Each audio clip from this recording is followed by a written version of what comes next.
Ma'am, जब भी हम स्टूडेंट को कहते हैं कि आपको जर्मनी क्यों जाना है, तो उनका एक ही जवाब रहता है कि जर्मनी में हमें फ्री एजुकेशन मिलने वाला है। तो ये फ्री एजुकेशन की बात कहाँ तक सही है, ये आप हमें बताइए। देखिए, फ्री एजुकेशन की बात बिल्कुल सही है कि स्टूडेंट को जर्मनी में फ्री एजुकेशन मिलता है। इसी के साथ साथ में अगर हम बात करते हैं, ये पॉसिबिलिटी सिर्फ पब्लिक यूनिवर्सिटीज़ में होती है, एंड वो भी मेरिट बेस्ड प्रोफाइल पे है कि अगर स्टूडेंट की प्रोफाइल मेरिट बेस्ड है तो हाई चांसेस हैं दैट स्टूडेंट क्वालिफाई करते हैं फ्री एजुकेशन के लिए इनटू पब्लिक यूनिवर्सिटीज़। ओके, और अगर मेरी प्रोफाइल क्वालिफाई नहीं हो पा रही है तो फिर मेरे पास क्या रास्ता रहता है? फिर स्टूडेंट के पास ऑप्शन होता है प्राइवेट यूनिवर्सिटीज में मूव फॉरवर्ड करने का, जहां वो अपनी डिग्री कंप्लीट कर सकते हैं। उसकी एलिजिबिलिटी इतनी ज्यादा नहीं रहती है as compare to public universities, थोड़े मॉडरेट है। ओके, लेकिन दूसरा कंसर्न जो स्टूडेंट्स का रहता है वो है लिविंग कॉस्ट को लेके।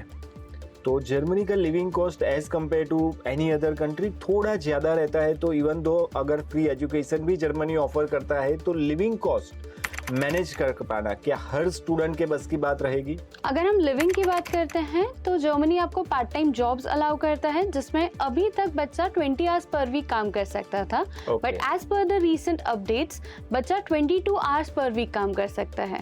दैट मीन्स 2 आवर्स का इंक्रीज हर वीक बच्चे को मिल रहा है। तो अगर आप हर वीक की भी बात करते हैं, हर मंथ की भी बात करते हैं, बच्चा पहले 13 to 15 यूरोज पर आवर कमा के 1400 यूरोज अप्रॉक्सीमेटली कमा लेता था, बट विद दिस ये 2 आवर्स का इंक्रीज बच्चा अपना पार्ट टाइम ज़्यादा अर्निंग कर सकता है एवरी मंथ। चलिए, ये तो अच्छी बात है मैम कि 20 की जगह पे अभी हम 22 घंटे काम कर पाएंगे। लेकिन सवाल ये है कि ये 22 घंटे हम तब काम कर पाएंगे जब हमारे पास पार्ट टाइम जॉब होगी। तो ये part time job easily available है जर्मनी में, इजीली सबको मिल जाती है? क्योंकि अगर पार्ट टाइम जॉब ही नहीं मिल रही है तो 20 घंटे हो या 24 घंटे हो या 22 घंटे, इतना ज़्यादा फर्क नहीं पड़ेगा। तो पार्ट टाइम जॉब्स की जब हम बात करते हैं तो कुछ चीज़ें हैं जो रोल एक प्ले करती है। सबसे पहला चीज़ आ जाता है कि स्टूडेंट की ओवरऑल प्रोफाइल के साथ साथ में एक जो बहुत मेजर रोल प्ले होता है, that is of language. Okay, German language. तो इसी के लिए एक रिकमेंडेशन स्टूडेंट को होता ही है कि वो बेस लैंग्वेज हमेशा सीख के जाए साथ में यहाँ पे। So when they are applying for part time jobs, chances are very high of them securing a part time job. तो मैम, इसका मायने ये रखता है कि अगर 2 घंटे बढ़ा है, इसका मतलब है कहीं ना कहीं लेबर शॉर्टेज जर्मनी में है। जर्मनी अगर आता है तो पॉसिबिलिटी और ज्यादा बढ़ जाती है। लेकिन इंग्लिश डॉट प्रोग्राम के लिए जो स्टूडेंट जा रहा है और सिर्फ इंग्लिश के बेस पे अगर उसे पार्ट टाइम जॉब करनी है तो वो कर पाएगा? डेफिनेटली कर पाएगा।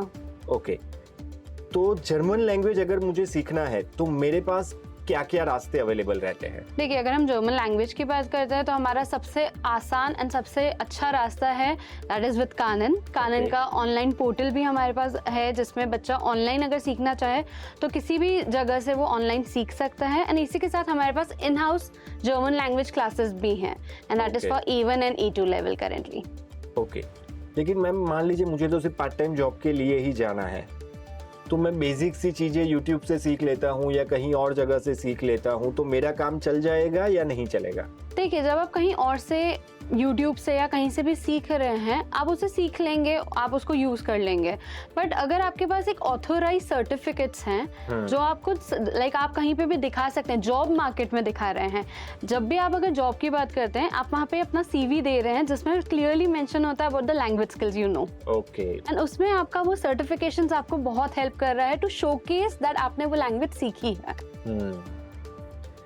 तो आइडियली अगर मुझे PR भी करना है तब भी एक लैंग्वेज प्रोफिशिएंसी वहाँ पे मायने रखता है? डेफिनेटली, अगर आप जर्मनी की बात करते हैं तो PR में लैंग्वेज प्रोफिशिएंसी भी एक बहुत मेजर रोल प्ले करता है।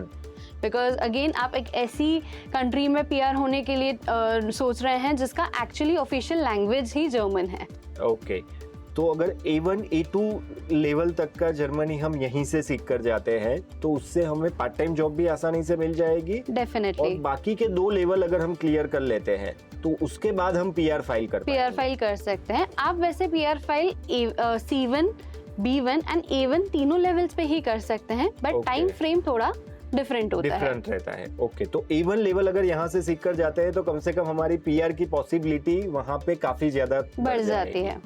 ओके, और मैम कितना खर्चा होता है अगर हम ये जर्मन लैंग्वेज सीखना चाहते हैं तो, और टाइम कितना लगता है? अगर हम टाइम ड्यूरेशन की बात करते हैं तो अगर हम लेवल वाइज चलते हैं तो हर लेवल को हमें 2.5 मंथ्स का ड्यूरेशन हमें चाहिए होता है उस लैंग्वेज को सीखने के लिए, थोड़ा प्रैक्टिस करने के लिए। लेकिन A1 सीखने से पहले भी कुछ बेसिक्स तो मुझे पता होना चाहिए, जैसे कि मुझे जर्मनी के बारे में कुछ भी नहीं पता है, तो पहले से ही मतलब A1 से ही स्टार्ट करना है या और भी कोई ऑप्शन? जैसे अगर हम कानन की बात करते हैं तो हमारे पास बेसिक A1 एंड A2 के कॉम्बो पैक्स भी हैं, जिसमें अगर आप पूरा ओवरऑल टाइमलाइन की बात करते हैं तो 4.5 मंथ्स का ड्यूरेशन होता है, जिसमें 2 मंथ्स का जो ड्यूरेशन है या लेट्स से 4 वीक्स जो हैं वो स्टार्टिंग के वो दिए जाते हैं बेसिक को, और रिमेनिंग 7 वीक्स दिए जाते हैं टू A1 एंड A2।